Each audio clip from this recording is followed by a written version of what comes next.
गुरुर्ब्रह्मा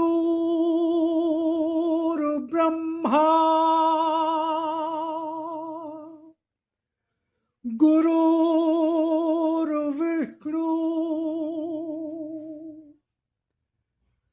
गुरुर्देवो महेश्वरा गुरुर्साक्षात् परब्रह्म तस्मै श्री गुरुवे नमः।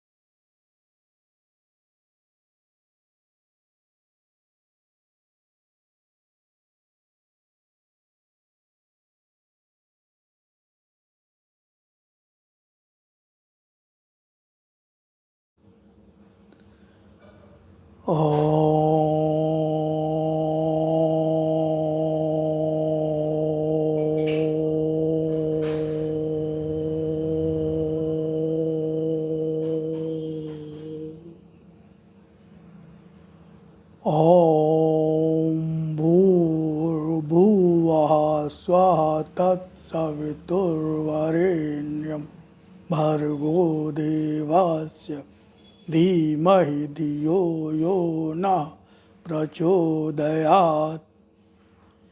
हे प्राण स्वरूप, दुख नाशक, सुख स्वरूप परमात्मा, मैं तेरे उस अनिर्वचनीय तेज का ध्यान करता हूँ जो आनंद देने वाला है। हे प्रभु, मेरी बुद्धि को, मेरे कर्मों को अपनी ओर ले चल। ओम ओम ओम। भगवान ने कहा, जन जन तक पहुँचो, जहाँ अंधकार है उस मन तक पहुँचो जहाँ मेरी पुकार है। इसी उद्देश्य की पूर्ति हेतु मैं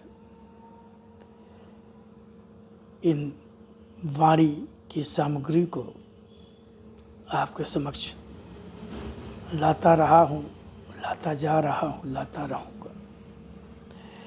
तो शुरू में मैं भगवान की वाणी का परिचय देता हूँ, जिसमें 2 से 3 मिनट लगते हैं।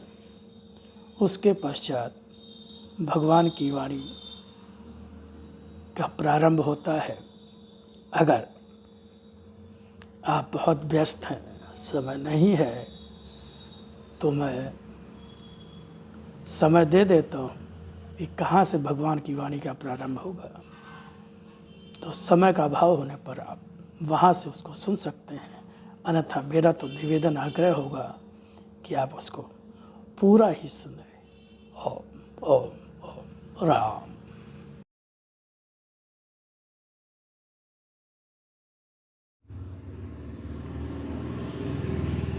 स्वयं भगवान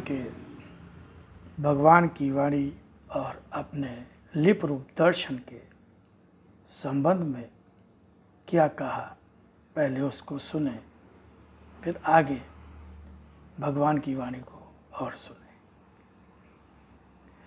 वाणी को समझो, उसके एक एक अक्षर में अर्थ भरा है।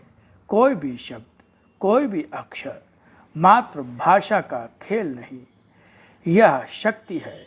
वाणी है मेरी, जिसका रूप साधारण नहीं, जिसकी प्रामाणिकता को तलाशने अन्य कहीं नहीं जाना होगा, फिर भी उसके अक्षरों में मेरी वाणी का विश्वास लेकर, उसके रूप में मेरी शक्ति के दर्शन का विश्वास लेकर ही डूब जाना होगा।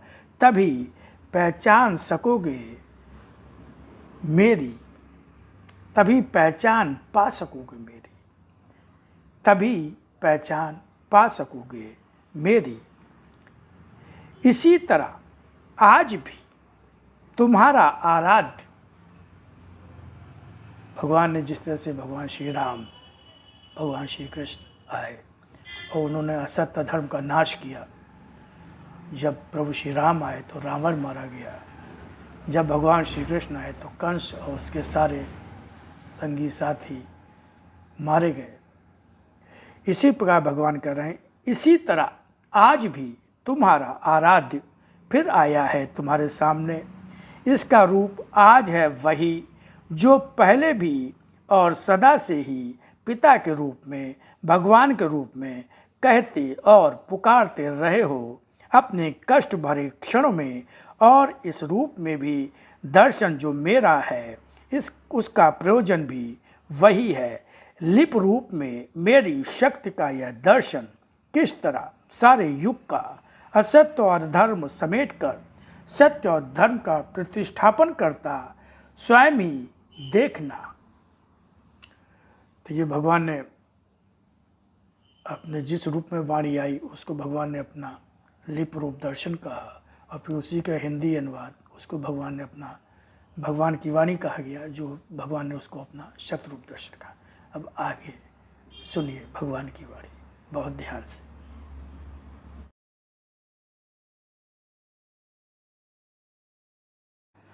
भक्त का मन तो उस साफ सुथरे शीशे के समान ही होता है जो हर चित्र को अपने अंदर साफ साफ देख पाता है, पहचान लेता है। उसे शीशे में हर मनुष्य का चेहरा साफ साफ दिख जाता है, वह भटकता नहीं है। उन चेहरों के बीच जो तुम्हारे मन में समाये रूप समझकर कि किस रूप के द्वारा तुम प्रभावित हो सकते हो, वही रूप धारण करके आते हैं तुम्हारे सामने। सत्य की साधना करता शरीर संसार के असत्य से बार बार कष्ट पाता है। उसका यह कष्ट संसार के सामने उसके वास्तविक रूप को समय तक स्पष्ट नहीं होने देता। जब तक उसका समय नहीं आ जाता, शरीर अवतार का हो या भक्त का हो या किसी भी उस साधारण प्राणी का जो मुझसे अलग अपने अनुसार ही जीवन को जी रहा है, शरीर असत्य ही रहता है। शरीर जिस तरह तुम सांसारिक भोजन या व्यायाम आदि से पुष्ट करते हो, कोई शरीर बहुत पुष्ट दिखाई देता है, कोई कम पुष्ट दिखाई देता है। उसी तरह शरीर जो जितना अधिक सत्य से जुड़ा होता है उतना ही अधिक पुष्ट, जितना कम जुड़ा होता है उतना ही कम पुष्ट होता है। आत्मा हर रूप में शरीर में मजबूत ही होती है। शरीर जो केवल असत्य का ही सेवन करता हुआ होता है उसे आत्मा की शक्ति नहीं प्राप्त होती। जो शरीर पूर्णतया सत्य को ही ग्रहण करता रहता है वह आत्मा की शक्ति से मजबूत रहता है। आत्मा सत्य का अंश है, सत्य के आहार से ही मजबूत रहती है। शरीर स्वयं असत्य है किंतु सत्य का आवरण होने से सत्य से ही संचालित होता है। मगर शरीर का आहार जब असत्य ही होता है तब सत्य की शक्ति को मजबूती के रूप में नहीं पाता। संसार में सत्य की साधना करने वाले शरीर बहुत ही कम हैं। जब लू चलती हो या शीतलहर बह रही हो, संपूर्ण वातावरण ही अत्यधिक गर्म या ठंडा होता है, उस बीच में जो भी होता है वह उस गर्मी या ठंडक से अवश्य ही प्रभावित होता है। उस प्रभाव से बचने को उपाय अनेकों हैं। कोई बचना चाहता है, कोई बचना ही नहीं चाहता, कोई बच जाता है, कोई नहीं बच पाता। मगर यह नहीं कहा जा सकता कि बचा ही नहीं जा सकता।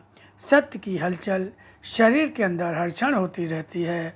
उस हलचल को कोई सुनता है, कोई नहीं सुनता, मगर हलचल बंद नहीं हो जाती।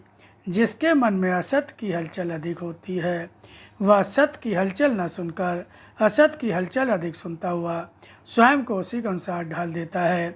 कोई सत्य की हलचल सुनता है, मन की हलचल जो असत्य है उस ओर ध्यान भी नहीं देता। सत्य की हलचल में मेरी आवाज़ होती है, मैं बोलता हूँ। असत्य की हलचल अर्थात मन में वृत्तियों की हलचल जब होती है उसे तुम्हारा मन ही सुनता और उन्हीं के अधीन होकर बेवश हो जाता है। जो जिधर की सुनता है वह उधर का ही सब कुछ पाता भी है। वह शक्ति हो या अशक्तता, जब पूर्ण रूप से केवल तो मेरी वाणी सुनते स्वयं को मेरे अधीन कर लेते हो। तुम्हारे सत्य के लिए कर्म तुम्हारी साधना बन जाते हैं, मगर भारी नहीं पड़ते। जब तुम्हारा मन वृत्तियों की हलचल में फंसकर उन्हीं की संतुष्टि, उन्हीं का आनंद पाना चाहता है, वह आनंद नहीं प्राप्त कर पाता, क्योंकि सब कुछ तो असत्य ही होता है। असत्य में आनंद कहाँ, असत्य का तो सुख भी अल्प है। फिर सब कुछ ही अस्थिर रह जाता है और असत्य तो मिटना ही है। असत्य के रखवाले भी पतन और विनाश के गर्त की ओर ही बढ़ते जा रहे हैं। धीरे धीरे सब कुछ देखते ही जाओगे। ओम ओम ओम।